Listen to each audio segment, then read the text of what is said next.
नमस्कार विद्यार्थियों, स्वागत है आपका आज के इस ऑनलाइन सेशन के अंदर। बच्चों, आज हम केमिस्ट्री का एक बहुत ही शानदार चैप्टर सॉल्यूशन विलयन स्टार्ट करने वाले हैं।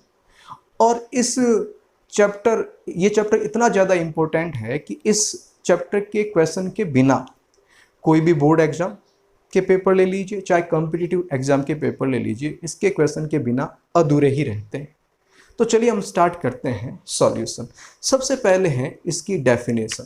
तो डेफिनेशन के बारे में मैं आपसे बोलूं तो यहां इसकी डेफिनेशन बनेगी अ होमोजीनियस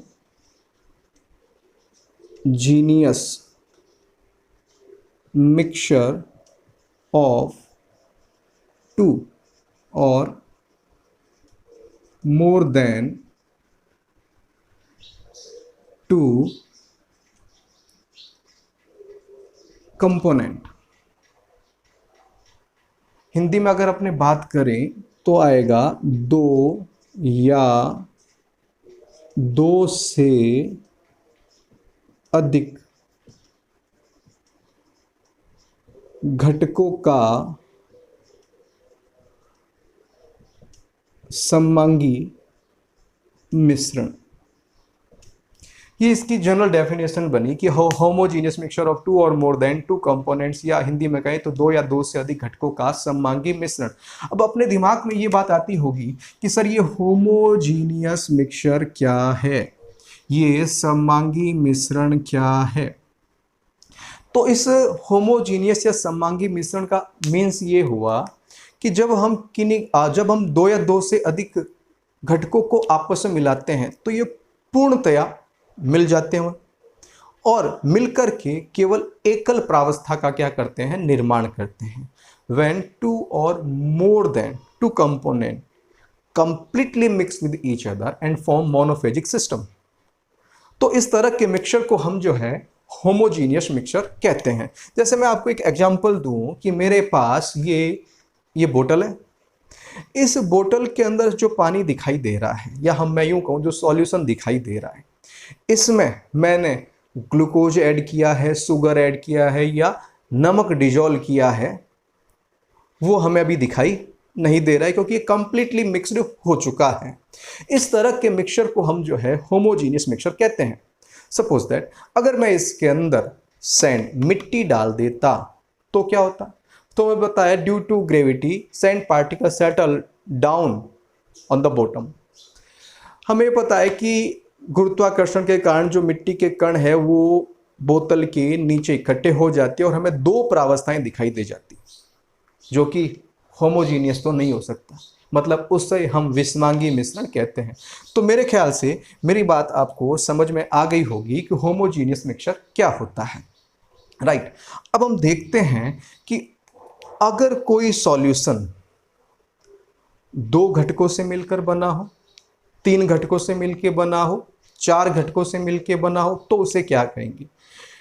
अगर कोई विलयन दो घटकों से मिलकर बना है तो हम उसे द्विअंगी विलयन कहते हैं। अगर कोई तीन से मिलकर बना होगा तो उसे त्रिअंगी कहेंगे, और अगर चार से मिलकर बना होगा तो उसे चतुरअंगी विलयन कहेंगे, et cetera et cetera. If a solution form two component then it is known as binary solution. Similarly, if it is formed three or four component, then it is known as ternary or quaternary solution, right। जैसे मैं यहाँ पे लिख देता हूँ आपको कि अगर मैं ये कहूँ, इधर तो लिख देता हूँ मैं आपको कंपोनेंट, इधर मैं लिख देता हूँ नेम ऑफ सॉल्यूशन। अगर मैं यहाँ पे लिखूँ 2, 3 और 4, बहुत सारे हो सकते हैं। यहां बाइनरी, यहां टर्नरी और यहां पे क्वार्टरनरी। हिंदी में कहें तो द्विअंगी, त्रिअंगी और चतुरंगी विलयन कहा जाता है, राइट। ये तो बात क्लियर हो गई है आपको। अब अगर हम ये कहें कि सॉल्यूशन को बड़े रूप में अगर अपने डिस्कस करें तो वो देखें आप कि जो सॉल्यूशन होगा वो सॉल्यूट प्लस सॉल्वेंट से मिलके बना होगा। मीन्स विलयन जो होगा वो विलेय प्लस विलायक से मिलके बना होगा। क्लियर हो गई बात? अब यहां पे इसमें होता है एक एक्सेस अमाउंट में और एक अपने पास होता है मिनिमम अमाउंट के अंदर। कौन सा क्या होता है? तो इसके लिए मैं ये कह देता हूं कि साहब जिसका नाम बड़ा वो बड़ा होता है, जिसका नाम बड़ा वो ज्यादा होता है। कहने का मतलब क्या हुआ? अगर आप इन दोनों की स्पेलिंग को चेक करोगे, सॉल्वेंट की स्पेलिंग में शब्द ज्यादा है, वर्ड ज्यादा है, इसका मतलब जो ज्यादा है वो ज्यादा है, ये बात हमने बोल दी है। इसका मतलब यहां जो ये सॉल्वेंट होगा वो लार्ज एक्सटेंट मैक्सिमम अमाउंट में होगा। समझ में आ गई होगी बात आप? और ये वाला जो सॉल्यूट है वो कंपेरेटिवली मिनिमम अमाउंट में होगा, राइट? तो अगर इनकी डेफिनेशन कहें कि क्या लिखे तो फिर क्या बनेगा अपने पास कि सॉल्यूट की कौन सा आएगा? That component which is present in minimum amount, वो घटक जो कम मात्रा में उपस्थित हो। और सॉल्वेंट के बारे में कहें तो डेफिनेशन क्या बन जाएगी? That component which is present in maximum amount excess amount. विलयन का वह घटक जो उसमें अधिक मात्रा में उपस्थित होता है वो क्या कहलाता है? विलायक कहलाता है। अब हम बात करते हैं कि किसी भी सॉल्यूशन के अंदर सॉल्यूट बहुत सारे हो सकते हैं, 1 2 3 4 एटसेट्रा एटसेट्रा, लेकिन सॉल्वेंट एक ही होगा। बात गौर से सुनिए, किसी भी सॉल्यूशन में सॉल्यूट बहुत सारे हो सकते हैं लेकिन सॉल्वेंट हमेशा एक ही होगा। अच्छा, और ये ज्यादा है, राइट? ज्यादा है तो इसकी जो फिजिकल स्टेट होगी वो किसको डिपेंड, अब वो किसको इफेक्ट करेगी? वो करेगी सॉल्यूशन की फिजिकल स्टेज को। मींस क्या हुआ? मींस ये हुआ कि जो विलायक की भौतिक प्रावस्था है वही भौतिक प्रावस्था किसकी होगी? विलयन की होगी। मैं अगर डेफिनेशन बेस पे कहूं या अपने वर्डिंग बेस पे कहूं तो मैं ये कह सकता हूं, physical state of the solution is depend on the physical state of the solvent. विलयन की भौतिक प्रावस्था विलायक की भौतिक प्रावस्था पर निर्भर करती है। If physical state of the solvent is solid, liquid or gas, then the physical state of the solution also solid, liquid or gas respectively।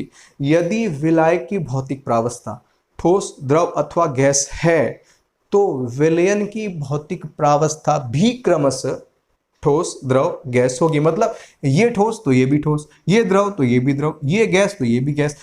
इसकी फिजिकल स्टेट से कोई लेना देना नहीं है। बात बनेगी अपने किससे? सॉल्वेंट की। जैसे मैं आपसे ये कहूं कि मेरे पास ये A B प्लस C, इसका मैं कह देता हूं कि साहब ये सॉलिड है, ये गैस है और ये लिक्विड है। फाइनली अपने पास जो सॉल्यूशन बनता है वो बनता है लिक्विड सॉल्यूशन। इसी तरह मैं यूं लिखूं A plus B plus C, इसको मैं बोल देता हूं गैस, इसको मैं बोल देता हूं अपने पास लिक्विड, इसको मैं बोल देता हूं सॉलिड। इधर अपने पास बन जाता है सॉलिड सॉल्यूशन, राइट? और इसी तरह मैं यहां पे लिख देता हूं A गैस आ गया, B लिक्विड आ गया और C जो है सॉलिड आ गया। अब यहां पे जो अपने पास सॉल्यूशन बनेगा वो कैसा होगा? गैसियस सॉल्यूशन होगा। अब मैं अपने बात कर लेते हैं कि यहां सॉल्वेंट कौन होगा। देखिए आप, इसके अंदर सॉल्यूशन कैसा? Liquid, right? तो सॉल्वेंट 100% लिक्विड ही होना, ये कंफर्म हो गई बात, क्योंकि जो फिजिकल स्टेट सॉल्यूशन की होगी वही फिजिकल स्टेट सॉल्वेंट की होगी। ये बात हम क्लियर करके आ चुके हैं। तो लिक्विड, इन तीनों में देखो लिक्विड कौन सा है? सी। तो यहाँ पे सी क्या हो जाएगा? सॉल्वेंट हो जाएगा। यहाँ कौन सा है? सॉलिड सॉल्यूशन है। देखो सॉलिड कौन सा है? सी। यहाँ सॉलिड दिखाई दे रहा है। इधर देखिए आप, गैस सॉल्यूशन है, गैस कौन सा है? ए। ये हो गया। तो ये तो हो गया कि सॉल्वेंट की आइडेंटिफिकेशन करनी, कि भाई अगर आपने कोई इस तरह के क्वेश्चन अटका दे जो कि बहुत ही इजी होते हैं, उसमें हम ये कहें कि सॉल्वेंट कौन सा होगा, तो हम सॉल्यूशन की फिजिकल स्टेट को देखते हुए हम ये बात कर सकते हैं। क्लियर हो गई बात? स्क्रीनशॉट लेना चाहे तो आप ले सकते हैं। आगे देखिए अब अपने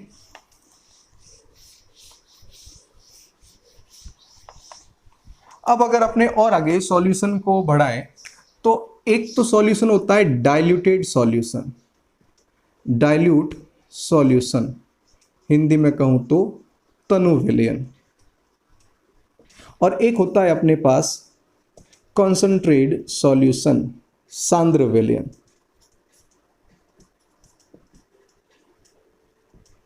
दो तरह के सॉल्यूशन होते हैं, डाइल्यूटेड सॉल्यूशन और कॉन्सेंट्रेटेड सॉल्यूशन, तनु विलयन और सांद्र विलयन। इसकी अगर मैं बात करूं, तनु का डाइल्यूशन का मीन्स ये होता है कि उसमें वाटर की अमाउंट ज़्यादा है और वाटर को हम यूनिवर्सल सॉल्वेंट मानते हैं, सार्वत्रिक विलायक मानते हैं। मतलब यहाँ पे सॉल्वेंट ज़्यादा है किसके कंपैरिजन में? सॉल्यूट के। तो हम ये कह सकते हैं that solution in which relatively small amount of solute present, यहां क्या आ जाएगा? That solution in which relatively excess amount of solute is present। तो जब आपके पास यहां पे मैं ये कहूं कि सॉल्यूट जो है वो मिनिमम होगा और सॉल्वेंट जो होगा वो मैक्सिमम होगा। इधर मैं बात कर जाऊं तो मैं ये कहूंगा सॉल्यूट जो है वो मैक्सिमम होगा और सॉल्वेंट जो है वो मिनिमम होगा, राइट। इसमें विलेय कम, विलायक ज़्यादा, इसमें विलेय ज़्यादा और विलायक कम। इसमें किसी तरह की कोई आपको दिक्कत नहीं होगी। आगे बढ़े तो अपने ये कहते हैं टाइप्स ऑफ सॉल्यूशन पे आए कि सॉल्यूशन के टाइप कितने टाइप के ये हो सकते हैं। तो हमें पता है कि तीन ही तो स्टेज है फिजिकल स्टेज, सॉलिड, लिक्विड और गैस। बेस सॉल्वेंट अगर होगा तो सॉलिड ही होगा, लिक्विड होगा या गैस ही होगा। तो इस बेस पे सॉल्यूशन भी तो कितने टाइप के हो सकते हैं? सॉलिड हो सकता है, लिक्विड हो सकता है, गैस। मतलब तीन तरह के ये अपने पास क्या आ चुका है? सॉल्यूशन आ चुका है, सॉलिड, लिक्विड और गैस। आइए इस बेस पे हम इसका क्या करते हैं? क्लासिफिकेशन करते हैं। तो इधर मैं लिख रहा हूं यहां पे सॉल्यूशन, यहां मैं लिखूं सॉल्यूट, यहां मैं लिखूं सॉल्वेंट। अगर ये काम करें और इधर अपने पास बेस्ट जो है इसका कौन सा? एग्जाम्पल। तो अगर अपने ये देखें तो सबसे पहले मैं लेता हूं सॉलिड सॉल्यूशन के बारे में। अपने पास ठोस विलयन है। तो ये तो कंफर्म हो गया कि जैसे ही विलयन जो है आपके पास ठोस हुआ तो जो विलायक है, हिंदी में मैं लिख देता हूं विलेय, विलायक, जो विलायक होगा वो तो फिर क्या होना है? अपने पास सॉलिड ही होना है। तो इधर मैं लिख देता हूं सॉलिड। लेकिन सॉल्यूट सॉलिड भी हो सकता है, लिक्विड भी हो सकता है और गैस भी हो सकता है। तो फिर ये हो गया कि यहां मैं लिखूं सॉलिड, ये लिक्विड भी हो सकता है और ये गैस भी हो सकता है, लेकिन ये आज भी जमा हुआ है क्या? Solid, solid.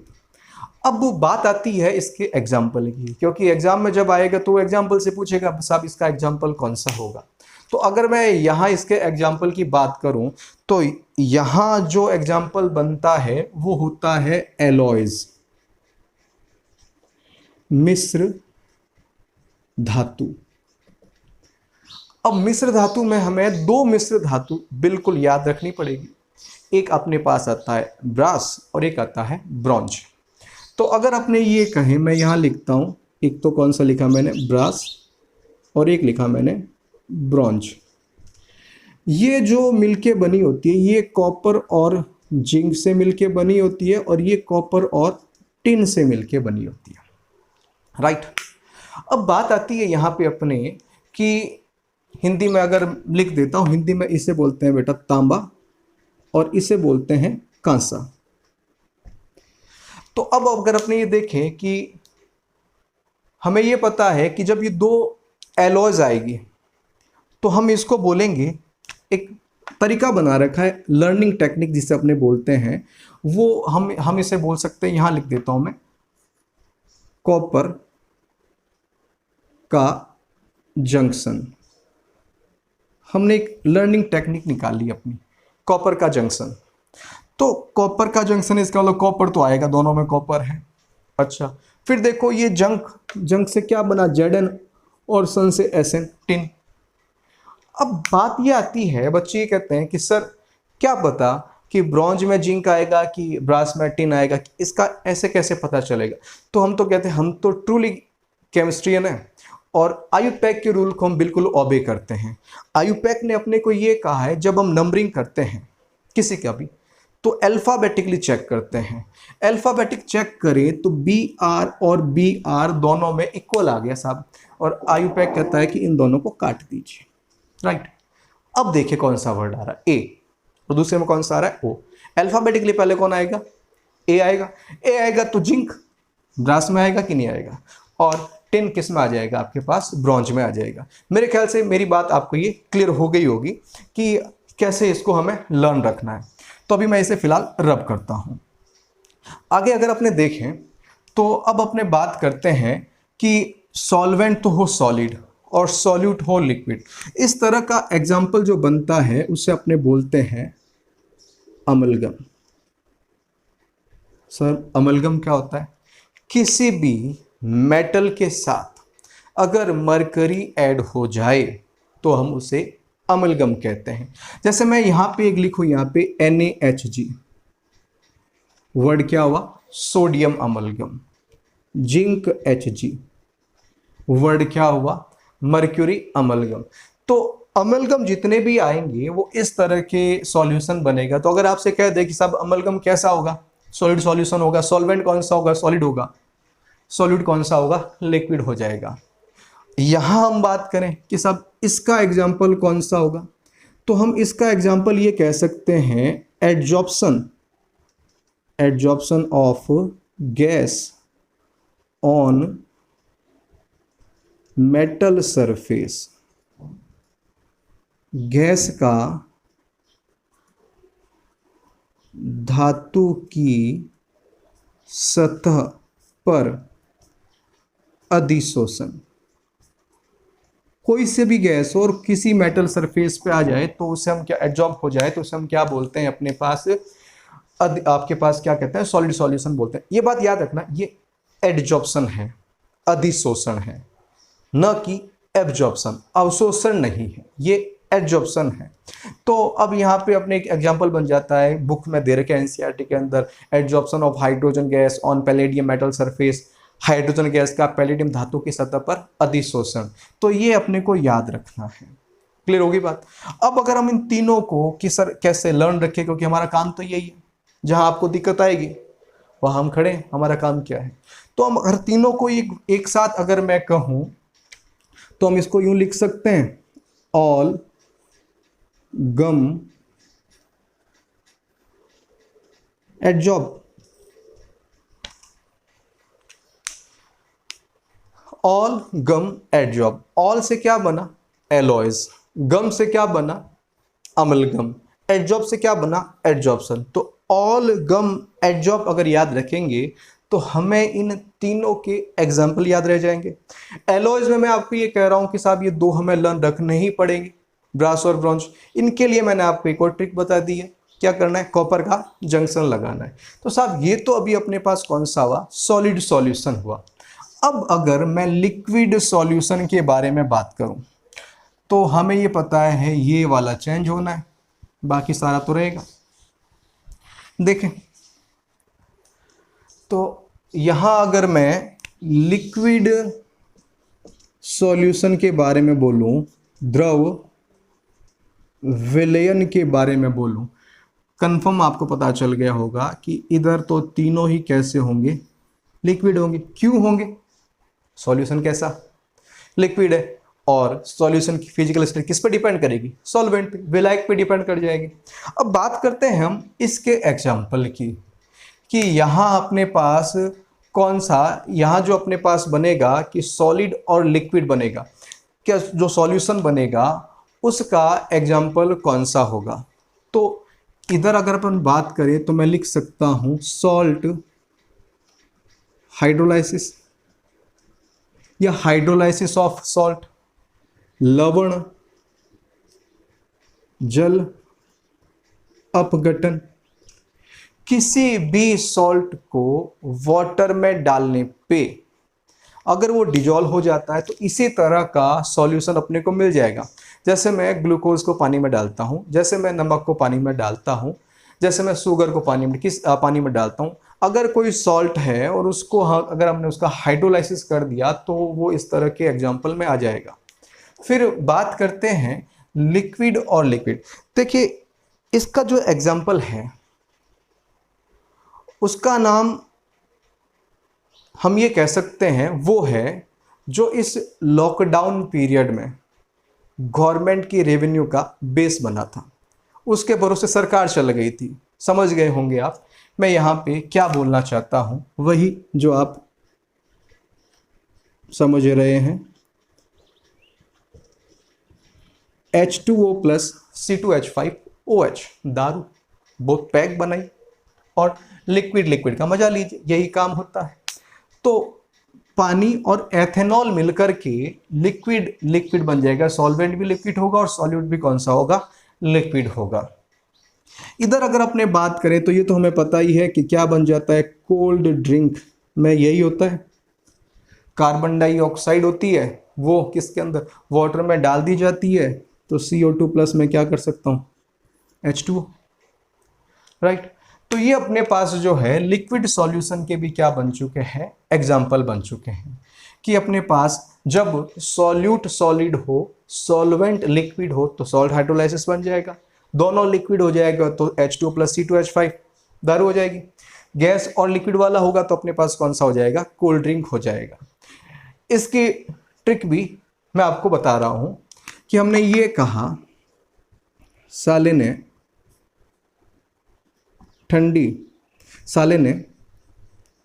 दारू ठंडी पी। साले का तो कौन सा हो गया, सॉल्ट हाइड्रोलाइसिस। दारू का मतलब शराब, वाइन जिसे अपने बोलते हैं, वो हो गया आपके पास। और ठंडी का मतलब कौन सा हो गया, कोल्ड ड्रिंक, शीतल पेय पदार्थ हो चुका है। तो ये अपने पास लिक्विड सॉल्यूशन का भी हो चुका है। आगे बढ़ रहे हैं हम गैसेस सॉल्यूशन, तो उसके बारे में अगर आपने देखे तो यही चेंज करना पड़ेगा अपने को, तो और तो कुछ होना नहीं है इसमें।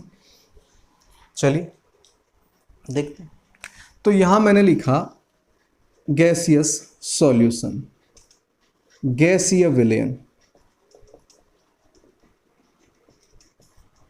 गैसीय विलयन में अगर ये कहें तो इस तरफ आप समझ चुके होंगे। अब मैं क्या लिखूंगा, गैस और गैस लिखूंगा। अब बात करते हैं यहाँ पे कि एग्जाम्पल कौन सा होगा। तो सॉलिड और गैस का एग्जाम्पल हमेशा बनता है सब्लिमेशन, हिंदी में कहें तो ऊर्ध्वपातन। अब साहब ये सब्लिमेशन कौन सा होता है, that process in which a solid substance directly converted into vapour phase. वो प्रक्रम जिसमें कोई ठोस पदार्थ गैसीय प्रावस्था में क्या हो जाए, परिवर्तित हो जाए, इस प्रक्रिया को हम क्या बोलते हैं, सब्लिमेशन। अब यहाँ पे कुछ एग्जाम्पल अपने पेट से एग्जाम्पल है कि हमें बार बार इन्हीं एग्जाम्पलों को क्या किया जाता है, रिवाइज किया जाता है। तो वो एग्जाम्पल कौन से है वो मैं आपको बता रहा हूँ। एक तो है आयोडीन, आयोडीन में सब्लिमेशन की प्रॉपर्टी होती है।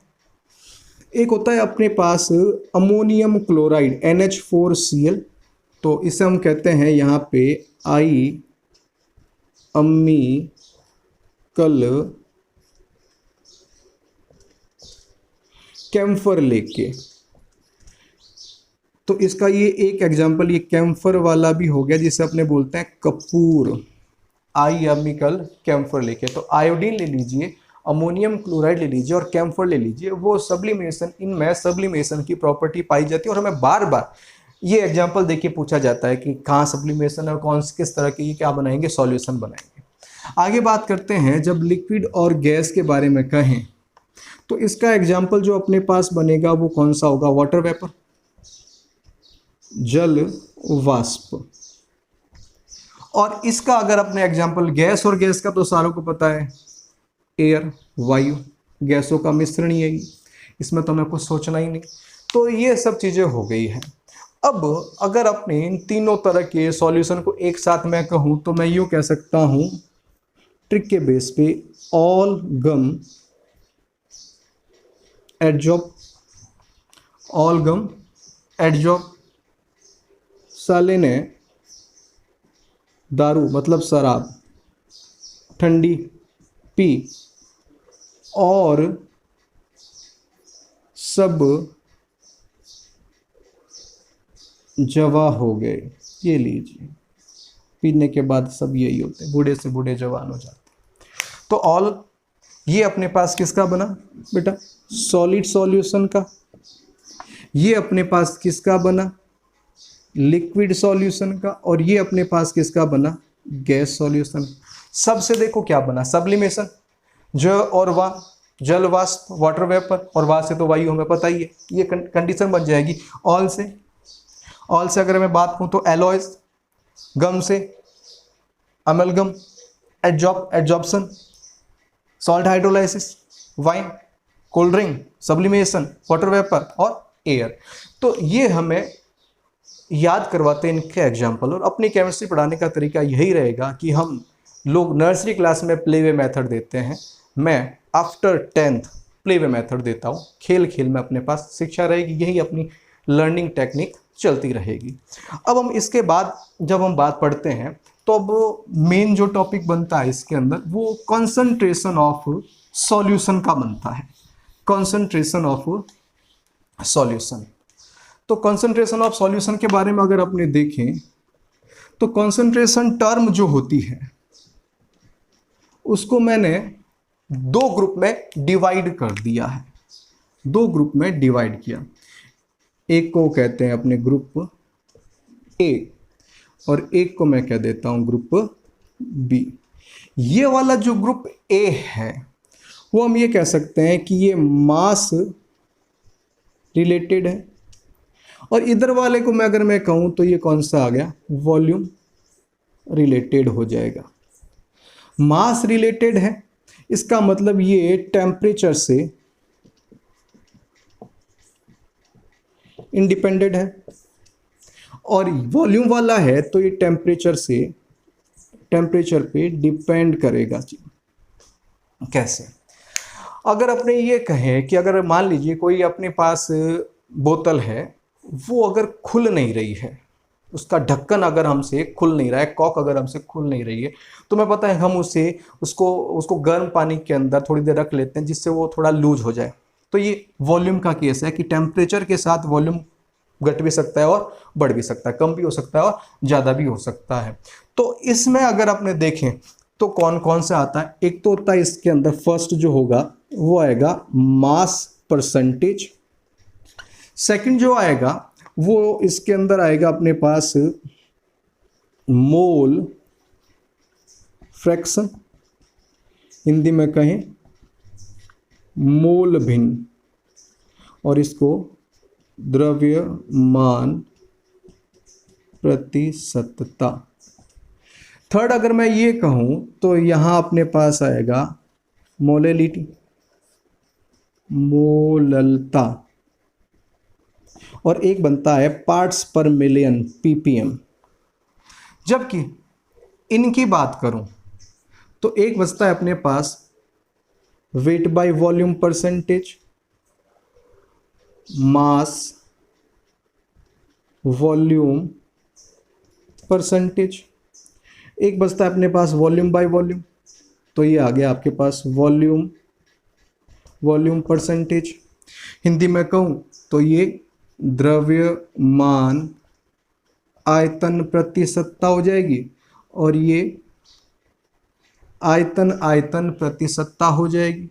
इसी तरह यहाँ एक और वर्ड बनेगा मोलेरिटी, मोलरता, और इधर अगर देखें तो ये बना नॉर्मेलिटी, नॉर्मलता। ये कुछ प्रॉपर्टी रह जाती है, इनको मैंने दो ग्रुप में बांट दिया है। अब हमें ये पता चल गया, कई बार तो डायरेक्टली ऐसे क्वेश्चन पूछ लिए जाते हैं कि कौन सा टेम्परेचर पर डिपेंड करेगा और कौन सा नहीं करेगा। तो ये वाले तो टेम्परेचर डिपेंडेंट है, जबकि ये वाले टेम्परेचर इंडिपेंडेंट है। इन पे टेम्परेचर का कोई प्रभाव नहीं पड़ता है, जबकि इन पे टेम्परेचर का क्या पड़ जाता है, प्रभाव। अच्छा, ग्रुप ए और ग्रुप बी को अगर हम इंटर कन्वर्ट करें तो हमें किस फिजिकल प्रॉपर्टी की रिक्वायरमेंट होगी। तो हमें ये पता है ए और बी को चेंज करने के लिए, इंटर कन्वर्ट करने के लिए हमें डी की रिक्वायरमेंट होगी। आईपीएल स्टार्ट होने वाला है, A B de Villiers best player है। तो हम ये देखें A B D, A B D, A B D, A को बी में कन्वर्ट करना है तब भी हमें डी का यूज करना पड़ेगा, बी को ए में कन्वर्ट करना है तब भी हमें डी का यूज करने का। D for density, D for density, D for घनत्व। तो बच्चों, कैसा लगा आज का ये टॉपिक? आगे की क्लास कल कंटिन्यू करते हैं, तब तक के लिए नमस्कार।